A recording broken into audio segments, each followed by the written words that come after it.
Ah, bom dia, pessoal, tudo bem com vocês? Chegando aqui nessa segunda-feira maravilhosa, muito tranquila, né? Para mais uma aula de Geografia e Sustentabilidade. Então, o tema das nossas aulas de hoje são o ciclo do café e os mapas temáticos, certo? O professor Gilson está dando aqui um ajuste técnico no seu microfone para que a voz dele saia mais retumbante. A gente está aqui com Késia, que está fazendo, né, a transposição da nossa aula para Libras, tornando ela mais acessível, tá? E estamos também aqui com Billy Neto na bateria e Dalila aniversariante nos vocais, na direção. Parabéns! Vamos embora, edição? Pois é, rapaz, fui até cobrada ali por ela. Agora sim, chegando aqui maravilhosamente em sua tela. Aí a gente dá um descansozinho aqui ao passador, né? Que é pra dar o quê? Os parabéns à nossa queridíssima produtora Dalila. Parabéns pra você nessa data querida. Muitas felicidades, muitos anos de vida. Parabéns, Dalila! Estamos juntos aqui nessa manhã agradável de segunda-feira, 7º ano. E vamos lá dar sequência aqui à nossa queridíssima aula de Geografia, trazendo aqui imagens na sua tela para você refletir. Olha só quem chega aqui na sua tela. Você já deve ter pegado aí o seu celular e ter utilizado, né, o chamado Google Maps para você se localizar, né, dentro da cidade, para onde você queria ir, sair aí da sua residência, para um determinado local que você não conhecia, você foi lá e digitou a posição, digitou o endereço, ele já foi lá e deu o caminho. São os mapas digitais que chegaram para facilitar ainda mais a vida nossa em nosso cotidiano, pessoal. Aí, além dos mapas, surgiram o quê? Os aplicativos para ajudar também a você se deslocar, utilizando dessa tecnologia, né? Através lá de cima, né? Tá lá em cima o satélitezinho mapeando tudo, jogando esses dados para cá, para que a gente possa nos locomover. Agora, claro, os mapas digitais sempre existiram? Não, é uma coisa bem mais recente. De primeiro o pessoal utilizava as cartas, né? Saindo naquelas grandes missões, os bandeirantes, né? Toda aquela procura dos novos territórios, né? Marcando lá na cartinha. Mas sempre foi fundamental o mapa nesse processo de deslocamento das pessoas. E aí, Billy Paul, olha só o que é que vai representar o mapa. Os mapas são ilustrações, ou seja, vão representar alguma coisa. Essas ilustrações, elas são gráficas feitas geralmente em uma superfície o quê, ó? Plana. A gente vai pegar uma realidade e vai representar em um plano como é o papel. Então, qual é a finalidade? Lê junto comigo lá, ó, com a finalidade de o quê? De apresentar informações da realidade. Então, o mapa, além de dar a você o direcionamento, qual rua você vai pegar, você está lá com o seu mapazinho digital, ele está indicando as ruas, as vias que você vai passar, mas aí ele tem que o quê? Lhe informar a realidade. Se naquela esquina tem uma farmácia, o mapazinho tem que constar lá, nessa esquina tem uma farmácia, que logo depois é um campo de futebol. O mapa também tem que demonstrar isso. Tá a farmácia e depois o campo de futebol, porque ele ilustra a realidade ali na sua palma da mão. Beleza, 7º ano? Aí aqui, ó, essas representações, Billy Paul, joga na tela, olha, do espaço geográfico, se tornaram mais utilizadas a partir o quê, ó, da necessidade de tornar o trajeto mais seguro, como as caravanas mercantis, por exemplo. Então você vai andando aqui, ó, aí bateu na parede. Por quê? Porque no mapa não lhe apresentou isso. Ou seja, você vai naquela rua e no final tem uma ribanceira. Você Ou seja, o mapa tem que demonstrar todas essas características para evitar essas surpresas, esses eventuais eventos que podem ocorrer, ilustrando os espaços reais. Aí ali, ó, as mais variadas, o que, ó? Características de uma região não podem ser colocadas em uma única carta cartográfica, porque vai dificultar a compreensão daquele espaço. Então, vocês sabem que nós temos dos mais variados mapas. Esse mapa ele pode ser o quê? Ó? De vegetação. Vocês vão ver mais na frente aí, tá? Físico. Pode ser um mapa político. E aí, o que ele quer dizer com isso? Se a gente pegar todas essas informações e for colocando, ó, em um único mapa, sobrepondo informações em cima de informações, vai sobrecarregar. Então, ou seja, aquele mapa ele vai ficar com muita informação, bastante poluído. Daí é que se vem o que? Os mapas temáticos, para a gente pegar cada temazinho daquele, ó, um mapa. Mapa econômico, mapa político, mapa histórico, para dali você poder compreender melhor as informações que estão ali descritas. Aí são eles, ó. Diga aí, professor, fale. Vale a pena salientar também que isso que Gilson falou, né, só dando um toque aqui, são formas de regionalizar o espaço, né? Quando a gente seleciona informações, né, nesses mapas temáticos, a gente também está criando regiões, por exemplo, regiões, estados que a maior parte das pessoas empregadas estão no setor primário, por exemplo.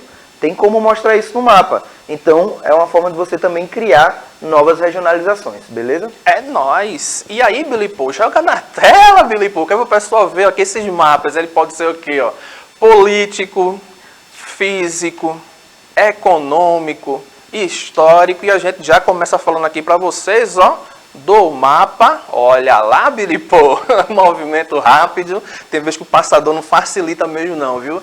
O mapa político, que vai o quê? Ó, representar essas divisões territoriais. Então você vê ali, ó, estão marcando o quê? Ó, as fronteiras que existem aqui, ó, no nosso queridíssimo território com outros países, né? Demarca também o que? As limitações de cada estado, né? De cada município. Claro que são muitas informações, o mapa aí não ficou tão assim visível, né? Teria que ter um zoom ainda maior, mas aí vai o que, ó, enfatizando, né, essas marcações, essas delimitações que foi criado pelo próprio ser humano. Aí vocês sabem, né, que esse mapa passou por várias alterações, né, desde as capitanias hereditárias, toda aquela questão das divisas territoriais, Portugal, Espanha, aí depois, através de novas conquistas, né, das disputas com os povos nativos, a buscas por aqueles recursos, né, que o professor Armando não gosta muito da palavra recurso, né, toda aquela questão, né, dos ciclos econômicos, né, café, açúcar, tudo isso foi contribuindo para essa formação atual do território. Mas aí vocês viram, ó, que lá no mapa ele possui o quê? Ó? Traços e pontos. Quando a gente tem essa linhazinha, ó, aquela linhazinha, tá vendo lá que está até entre parênteses na sua tela, ó, que quando você vai clicar no teclado não é underline não, é uma linha traço, é o hífen. É o hífen, né? Um hífen mais alongado. Vai ali demonstrar o quê? As fronteiras. E aí, se vocês reparam, eu vou até voltar para vocês verem, tá vendo cada pontinho lá, ó, os pontinhos pretos no mapa dentro de cada estado. Billy Paul chega até enrugou o olho. O ponto ele vai indicar o quê? As cidades presentes ali naqueles territórios, pessoal. Aí mais um mapa chegando aqui na sua tela, ó, olha aí, ó, esse aí já é o mapa físico, né? Que pode aí representar o relevo, onde nós vamos ter planícies, planaltos, ele tem até uma legendazinha ali com as cores, indicando essas altitudes para você compreender esse espaço. Quando a gente tem a da vegetação, aquela questão dos biomas, né, que a gente tem aquele mapa temático também. Tudo isso vai facilitar e compreender a dinâmica do nosso espaço, que é bastante diversificado, né? Vocês veem que não é um relevo homogêneo, né? Nós temos aí a região central, ó, bem mais elevada. Você vê que essas regiões mais litorâneas, ó, um pouco mais baixa, é bastante diversificado o nosso queridíssimo Brasil. E aí vocês veem ali, ó, determinando tanto a questão continental como os subcontinentes, país, estados e município. Não fica só limitado a apenas o mapa. A gente pode ter um mapa físico do nosso queridíssimo estado de Pernambuco. Você pega o nosso estado de Pernambuco e faz essas marcações, onde tem a região mais alta, mais baixa. Então não fica limitado a apenas um território. Beleza, pessoal? Aí aqui, ó, nós temos o quê? Ó? Os mapas econômicos que vão conter aí, ó, as informações sobre as riquezas de um determinado local.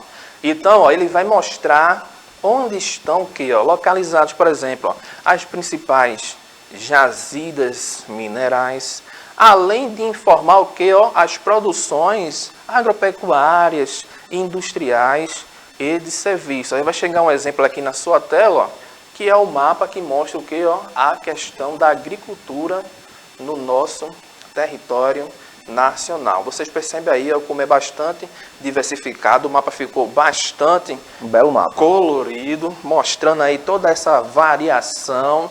Se você vê ali, ó, na região amazônica, tá vendo só? Tá vendo os pontinhozinhos na região amazônica, principalmente próximos aos corpos hídricos, justamente mostrando que é a questão do extrativismo. Já a questão, ó, do azul, ó, tá vendo lá, ó, é o que? A questão da nossa floresta. Quando você pega aquela região mais central ali, ó, do cerrado, ó, tá vendo? Ó, já vem o que? A criação, tanto intensiva e extensiva do gado. E aí você vê que é uma variação enorme no nosso território na questão da agricultura, mostrando aí para vocês um exemplo de um mapa econômico, pessoal. Beleza? Aí já partimos aqui agora para outro exemplo, ó.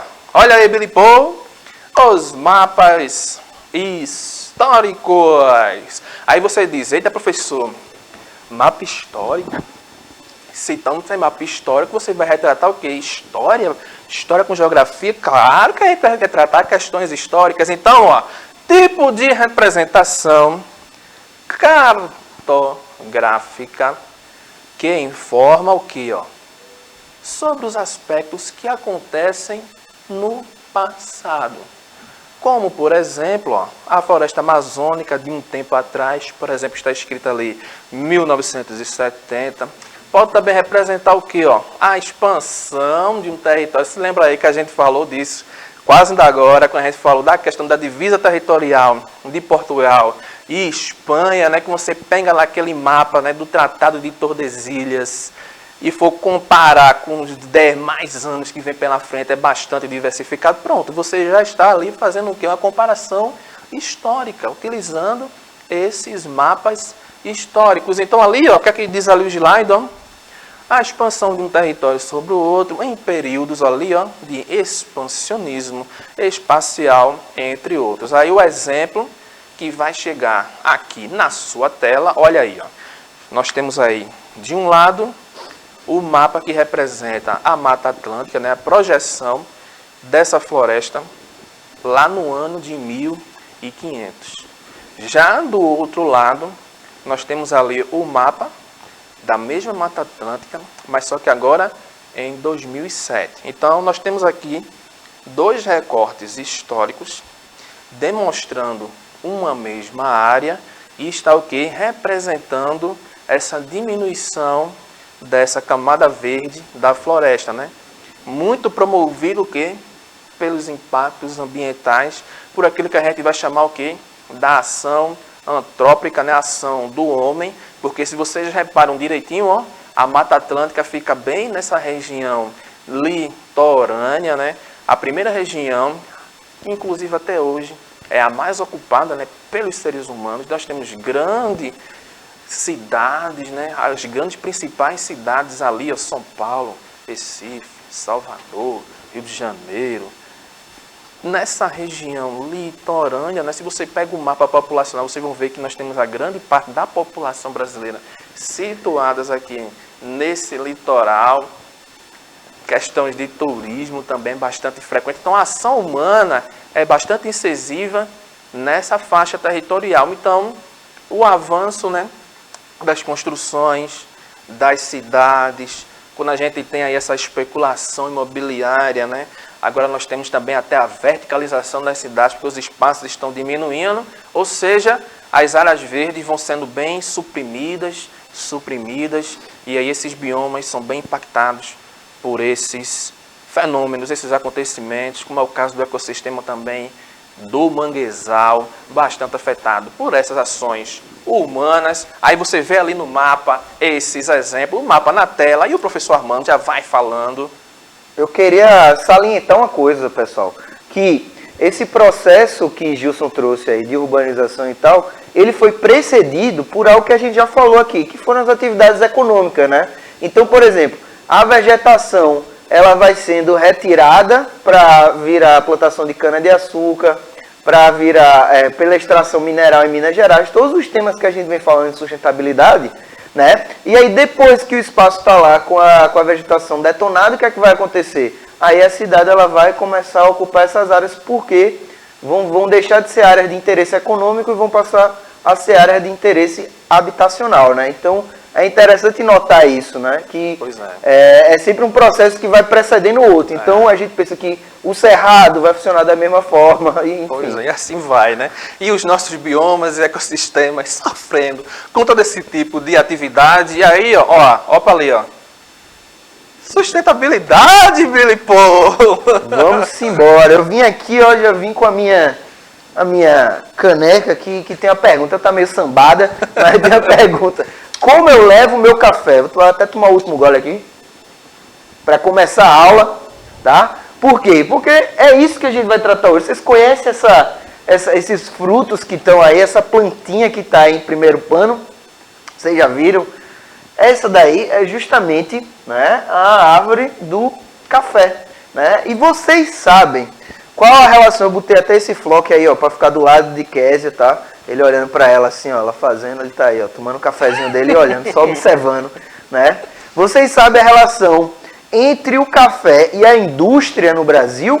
Né? Existe uma relação que está dentro do que Gilson acabou de falar, está dentro do que a gente vem trabalhando aqui nas nossas aulas, né? Essa relação entre a atividade econômica e a ocupação do território, né? Então a gente já falou aqui da questão da seringueira, já falou aqui do ouro, já falou aqui da cana-de-açúcar, né? Já falou de todos os ciclos econômicos do Brasil e a gente vai entrar agora num ciclo que começou aqui no Brasil no final do século 16, 17, por aí, 17 para 18, tá? E daí veio até o século 20 o Brasil sendo destaque na produção de café no mundo, beleza? Mas antes disso, vamos aqui, ó, começar com a origem do café. A origem, o café e o reggae, né, o rastafarianismo, nasceram na Etiópia. Você vê essas cores da bandeira da Etiópia, não é à toa, né, que são as cores do reggae, né? Porque, até a pulseirinha, né? Exatamente, porque a ideologia Rastafari vai nascer aí também, né? Está relacionado a esse país africano. Então, como vocês conseguem ver aí nessa projeção que eu fiz, né? A gente tem a África, né? No oeste, no leste da África, né? Na África Oriental, aí perto da região que é chamada o Chifre da África, né? A gente tem esse país que é o país de origem, né, da planta do café, né, da planta que depois de algum tempo passou a se processar o café. E aí eu trouxe para vocês, ó, um caminho aí, uma linha do tempo que eu trouxe ela de uma organização diferente, né? Essa linha do tempo, ela está organizada aqui, né, pelo caminho que o café percorreu. Então, ó, lembra onde está a Etiópia, né, que está aí no chifre da África, né, no lado leste da África.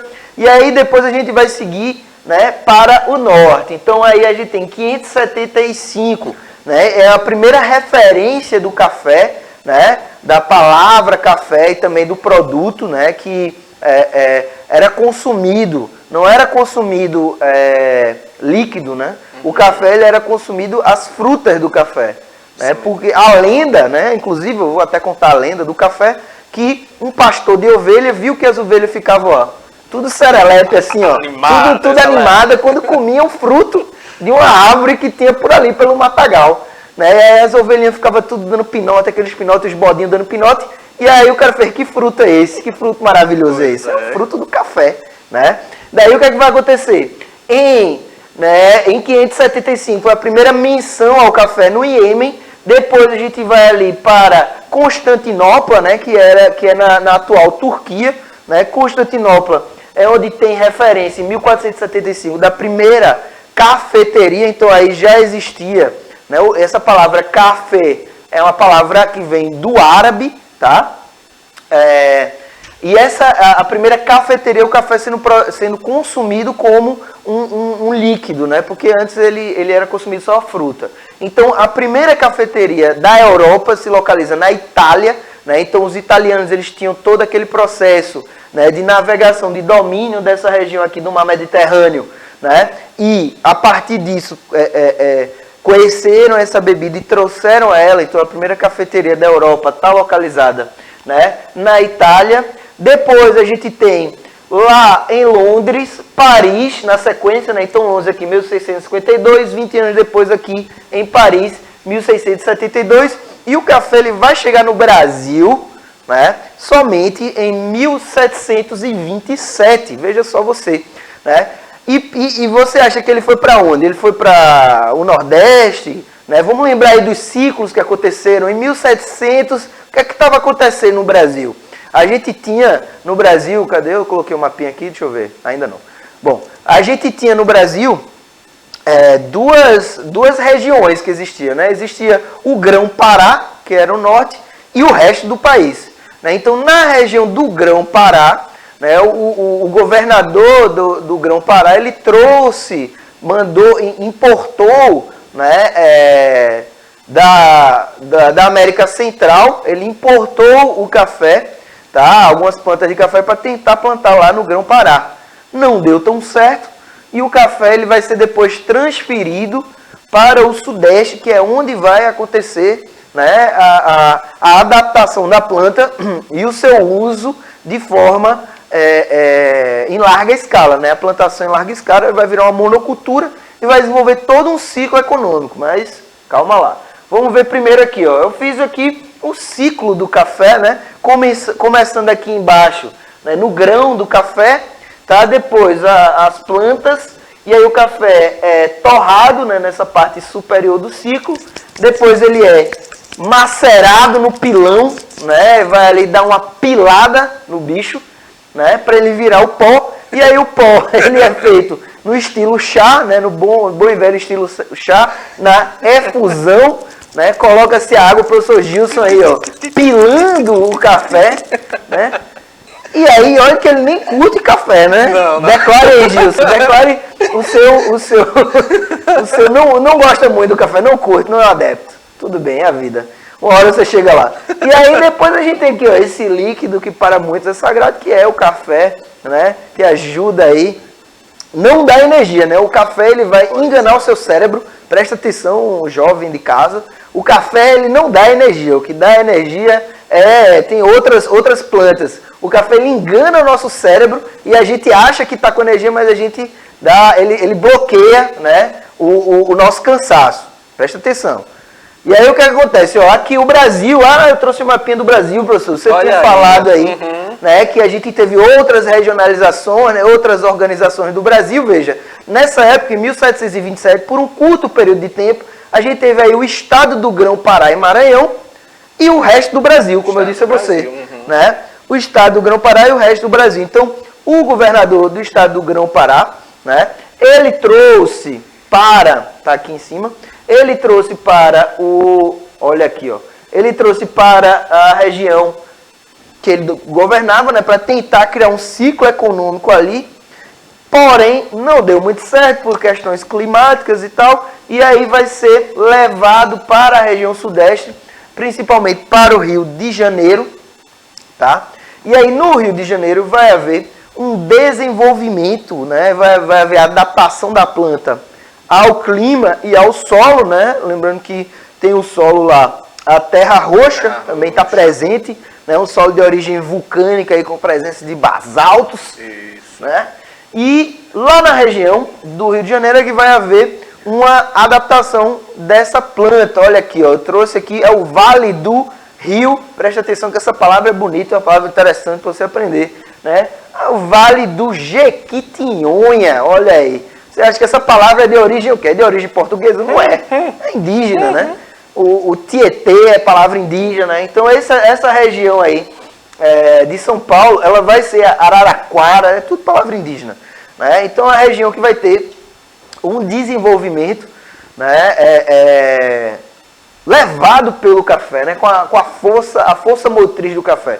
E o que é interessante, veja só, a gente vai ter aqui, na medida, né, que vai chegar aí para você imaginar na tela, você vai reparar, mas eu vou explicar antes. Veja, a gente vai ter dessa área mais a leste se interiorizando, né, a produção de café, né, vai se interiorizando. Tá vendo? Então a gente vai ter aqui uma legenda desse mapinha com a linha do tempo, né? Começando aí no início do século XIX, né? Depois, 1836 vai ter uma expansão, 1854 outra expansão, 1888 outra expansão, 1920 e 1935. O que é que eu quero destacar para vocês, pessoal?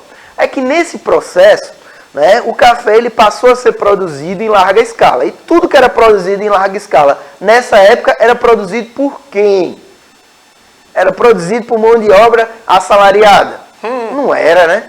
Era produzido por mão de obra escrava. Então o que é que vai acontecer? O café ele vai ter um detalhe interessante. Por quê? No momento em que o ciclo do café estava florescendo, literalmente, né, vai acontecer a abolição da escravidão. Tá? Então o comércio de escravo ele vai ficar, vai dizer que acabou da noite para o dia, não acabou, né? Então o comércio de escravo ele vai ficar bastante difícil, então por isso o preço da mão de obra vai ficar mais cara, né? E isso vai causar o quê? Isso vai causar um problema ali de custo, né? A empresa vai ficar com um balancete aí desequilibrado. Então o que é que vai acontecer? Os barões do café, que eram os senhores de terra, né, os monocultores, eles vão importar mão de obra. Primeiro mão de obra japonesa, tá? Mão de obra japonesa vai ser a primeira mão de obra utilizada. Então é por isso que em São Paulo, né, já tinha saído do Rio de Janeiro e já estava no estado de São Paulo. Vai ser nesse período aí entre 1836 e 1854, tá?